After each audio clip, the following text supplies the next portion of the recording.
Assalamualaikum warahmatullahi wabarakatuh. Bismillahirrahmanirrahim. Alhamdulillahi rabbil alamin. Wassalatu wassalamu ala nabiyyina Muhammadin wa ala alihi wa ashabihi ajma'in, amma ba'du. Ikhwa fillah, a'azzakumullah. Hayya nastaftihud dirasah biqira'atid du'a. Mari kita buka pembelajaran kali ini dengan membaca doa. Allahumma anfa'na bima 'allamtana. Ya Allah, berilah kami manfaat dari ilmu yang Engkau ajarkan kepada kami. Wa'allimna ma yanfa'una, dan ajarkanlah kepada kami apa-apa yang bermanfaat bagi kami. Wazidna ilma, dan tambahkanlah kami ilmu. Allahumma inna nas'aluka ilman nafi'a. Ya Allah, kami memohon kepadamu ilmu yang bermanfaat. Wa rizqan thayyiba, dan rezeki yang baik. Wa amalan mutaqabbala, dan amalan yang diterima. Hayya nabda'ud dirasah al-an. Mari kita mulai pelajaran sekarang. Pada kesempatan kali ini kita akan mengkaji Kitab Bahasa Arab Dasar kelas Musanna, yaitu level yang kedua. Sebelumnya kita sudah mengkaji Kitab Bahasa Arab Dasar kelas Mufrad, level yang pertama. Jadi kita kali ini akan beralih ke kitab yang kedua, yaitu Bahasa Arab Dasar kelas Musanna, level yang kedua. Di pertemuan yang pertama ini, yaitu Shorof, pertemuan yang pertama ini kita akan membahas tentang mengenal tasrif lughawi. Apa itu tasrif lughawi? Tasrif lughawi adalah perubahan suatu bentuk kata atau kalimat ke jenis yang berbeda berdasarkan jumlah bilangan.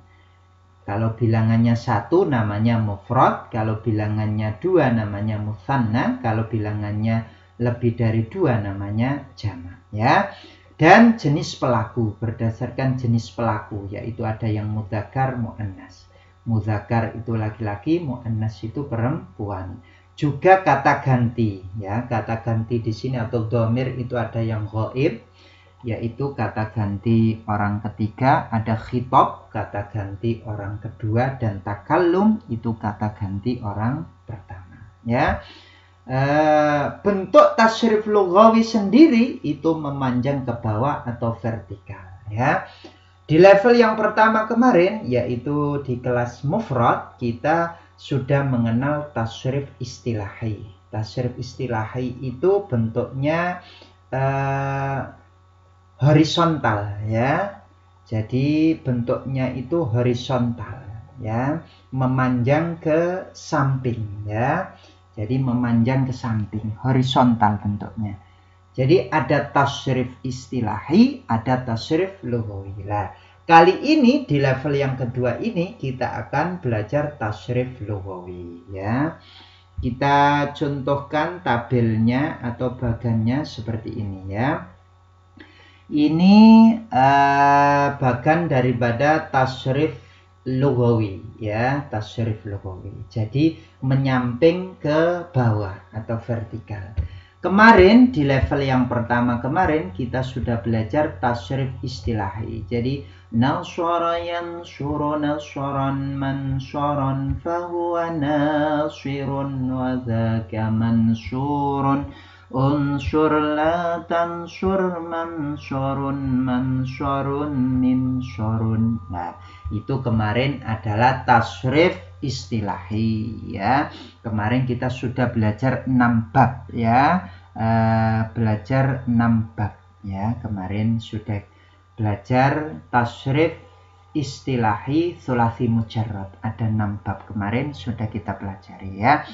Nah, di level yang kedua ini kita akan mentasrifnya vertikal ke bawah. Jadi fi'il madhi kita tasrif vertikal ke bawah atau kita tasrif lughawi ya. Kemudian fi'il mudhari juga demikian, kita tasrif lughawi ya, tasrif ke bawah ya. Kemudian isim fa'il juga kita tasrif ke bawah, isim maf'ul juga sama, fi'il amr juga sama, kita tasrif ke bawah, fi'il nahi kita tasrif ke bawah, kemudian isim zaman dan isim zaman makan, kemudian isim alat juga sama ya. Jadi tasrif lughawi ini nanti akan berhubungan dengan dhamir di sini ya. Ada dhamir tadi ya sudah kita terangkan, ada dhamir ghaib, ada khitab, ada takallum ya. Dan tasrif lughawi ini berhubungan dengan mudzakkar muannas. Jadi nasirun ini mudzakkar, nasiratun muannas. Jadi nanti berhubungan dengan mudzakkar dan muannas. Bagaimana cara menjadikannya dari mudzakkar ke muannas? Ada ya. Jadi kita tasrif lughawi ya, kita tasrif lughawi ya. Kemudian yang jumlahnya 1 ya, bilangannya 1, nasirun, nasironi ini bilangannya 2, nasiruna lebih dari 2. Demikian juga fi'il madhi dan fi'il mudhari juga seperti itu ya, kita tasrif ke bawah ya, berdasarkan dhamirnya, ya. Lebih jauh kita membahas tentang tasrif lughawi terlebih dahulu ya. Sebelum kita lebih jauh membahas tasrif lughawi, terlebih dahulu kita harus mengenal isim dhamir ya. Isim dhamir sendiri itu nama lainnya adalah, kalau di bahasa Indonesia kan itu kata ganti ya.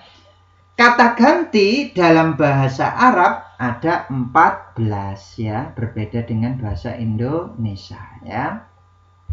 Nah, ini ya, kita kenalkan di sini ya. Huwa, huma, hum, hiya, huma, hunna, anta, antuma, antum, anti, antuma, antunna, ana, nahnu. Ya, jadi ada 14 dhamir ya. Huwa, huma, hum, hiya, huma, hunna, anta, antuma, antum, anti, antuma, antunna, ana, nahnu. Huwa dia laki-laki. Huma mereka dua laki-laki. Hum mereka laki-laki. Hiya dia perempuan. Huma mereka dua perempuan. Hunna mereka perempuan. Anta kamu laki-laki. Antuma kalian dua laki-laki. Antum kalian laki-laki. Anti kamu perempuan. Antuma kalian dua perempuan. Antunna kalian perempuan. Ana saya atau aku. Nahnu kami atau kita ya. Nah, di sini dhamir itu berdasarkan bilangannya. Ada yang mufrad, ini berarti tunggal ya. Dia laki-laki, itu jumlahnya 1 ya. Dianya itu jumlahnya 1. Kemudian musanna itu 2, bilangannya 2. Kemudian jamak itu lebih dari 2. Maka di sini mereka laki-laki, berarti merekanya di sini ini lebih dari 2 ya. Maka kita mengartikannya dengan mereka laki-laki ya. Kalau musanna ini mereka dua laki-laki, jadi bilangannya 2 ya. Kemudian mudzakkar berarti laki-laki di sini ya. Kalau muannas berarti perempuan. Hiya dia perempuan, berarti muannas ya. Kemudian ada kata ganti ghaib, ada ghaibah. Ghaib berarti kata ganti orang ketiga laki-laki ya, mudzakkar ya. Kemudian ghaibah itu kata ganti orang ketiga muannas ya, ghaibah. Kemudian mukhatab itu kata ganti orang kedua ya, mudzakkar. Mukhatabah berarti kata ganti orang kedua muannas ya. Sedangkan ada mutakallim dan mutakallimah, yaitu mutakallim mutakallimah di sini kata ganti orang pertama. Jadi bisa dipakai untuk mudzakkar maupun muannas ya, mutakallim mutakallimah. Jadi bisa dipakai kata gantinya itu bisa dipakai untuk mudzakkar maupun muannas ya. Nah, selanjutnya keterangan ya. Jadi mufrad itu tunggal atau satu orang, mutsanna itu double atau dua orang, jamak itu lebih dari dua orang. Mudzakkar itu berjenis laki-laki, muannas berjenis perempuan. Ghaib itu kata ganti orang ketiga untuk laki-laki, ghaibah kata ganti ketiga untuk perempuan ya. Mukhatab itu kata ganti orang kedua untuk laki-laki, mukhatabah kata ganti kedua untuk perempuan ya. Kemudian mutakallim kata ganti orang pertama untuk laki-laki, mutakallimah kata ganti orang pertama untuk perempuan ya. Jadi ghaib itu orangnya tidak hadir, tidak ada ya. Jadi yang kita bicarakan itu tidak ada orangnya ya. Mukhatab itu berarti berhadap-hadapan orangnya, ada di hadapan kita ya. Yang kita ajak bicara ada di hadapan kita. Mutakallim itu kata ganti orang pertama, yaitu diri kita sendiri ya. Seperti itu ya. Toyib, kita lanjutkan. Apa sih perbedaan kata ganti dalam bahasa Arab dengan kata ganti dalam bahasa Indonesia? Ternyata kata ganti dalam bahasa Arab itu lebih banyak daripada kata ganti dalam bahasa Indonesia ya. Dalam bahasa Indonesia hanya dikenal 7 kata ganti saja, yaitu dia, mereka, kamu, kalian, aku atau saya, kami, dan kita. Ya, letak perbedaannya di mana ya? Kok lebih banyakan bahasa Arab kata gantinya atau domirnya itu kok lebih banyakan bahasa Arab? Perbedaannya itu di bahasa Indonesia tidak membedakan antara kata ganti untuk laki-laki dengan kata ganti untuk perempuan ya. Sedangkan dalam bahasa Arab itu membedakannya. Jadi laki-laki itu huwa, perempuannya hiya. Lah, itu di bahasa Indonesia tidak ada seperti itu ya. Kalau dia ya dia ya, itu dipakai untuk laki-laki maupun perempuan. Sedangkan di bahasa Arab itu dibedakan ya.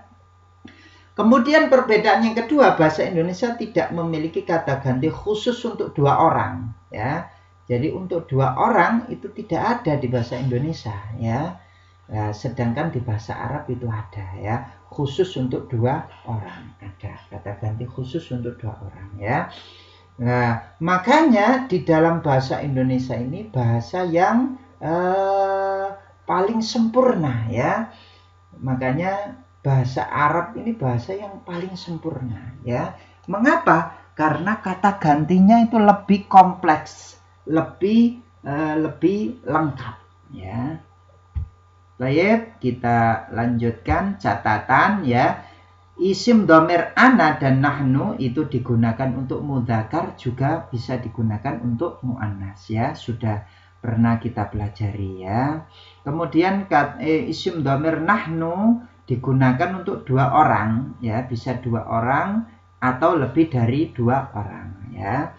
Digunakan untuk dua orang atau lebih dari dua orang. Ini nahnu ya. Jadi di level yang pertama kemarin kita mengenal domir itu huwa, hiya, anta, anti, ana ya. Jadi domirnya terbatas kita kenalkannya. Sekarang kita kenalkan semua ya. Di level yang kedua ini kita kenalkan semua domir tadi, yaitu jumlahnya ada 14 ya. Kita contohkan soal di sini. Terjemahkan domir di bawah ini ya. Ini soalnya ya. Kita disuruh menerjemahkan hiya, anta, hunna, hum, antuma. Ini terjemahnya apa sih kira-kira? Kemudian yang B, isilah dengan domir yang sesuai ya. Hamid dan Ali pergi ke masjid. Zahaba Hamidun wa Aliyun ilal masjid ya. Hamid dan Ali pergi ke masjid. Zahaba Hamidun wa Aliyun ilal masjid. Ya, mereka berdua ingin menegakkan sholat. Nah, di sini ada titik-titik yuridani as-sholata. Kita disuruh untuk mengisi dengan dhamir yang sesuai ya. Mereka berdua ya. Mereka berdua menunggu imam. Yantadhirani as-sholata ya. Kemudian Hindun adalah seorang dokter ya. Hindun tabibatun ya. Nah, dia bekerja di rumah sakit ya. Titik-titik ta'malu fil mustashfa ya. Nah, ini nanti kita yang A itu disuruh menerjemahkan dhamirnya, kemudian yang B ini disuruh mengisi dhamir yang sesuai ya. Baik, kita jawab ya di sini al-ijabah kita jawab ya. Yang A, hiya itu dia perempuan ya. Anta itu kamu laki-laki ya. Hunna mereka perempuan. Hum mereka laki-laki ya. Antum kalian laki-laki ya. Terjemahnya. Isilah dengan dhamir yang sesuai ya. Tadi Hamid dan Ali pergi ke masjid. Dhahaba Hamidun wa Aliyun ilal masjidi. Mereka berdua ingin menegakkan sholat, berarti huma ya. Mereka berdua kan huma ya. Huma yuridani as-sholata ya. Mereka berdua menunggu imam. Huma yantadhirani as-sholata. Kemudian Hindun adalah seorang dokter. Hindun tabibatun. Dia bekerja di rumah sakit. Hiya ta'malu fil mustashfa ya. Dia Hindun ini kan perempuan, maka kata gantinya adalah memakai hiya ya. Yang atas tadi Hamid dan Ali ya. Hamid dan Ali mereka berdua, berarti kan huma, memakai kata ganti atau dhamir huma ya, yang cocok ya. Mudah-mudahan apa yang disampaikan bisa bermanfaat ya. Jangan lupa untuk dihafal ya. Dhamirnya ini jangan lupa untuk dihafal ya. Huwa huma hum, hiya huma hunna, anta antuma, antum anti antuma, antunna, ana nahnu ya. Wassalamu alaikum warahmatullahi wabarakatuh.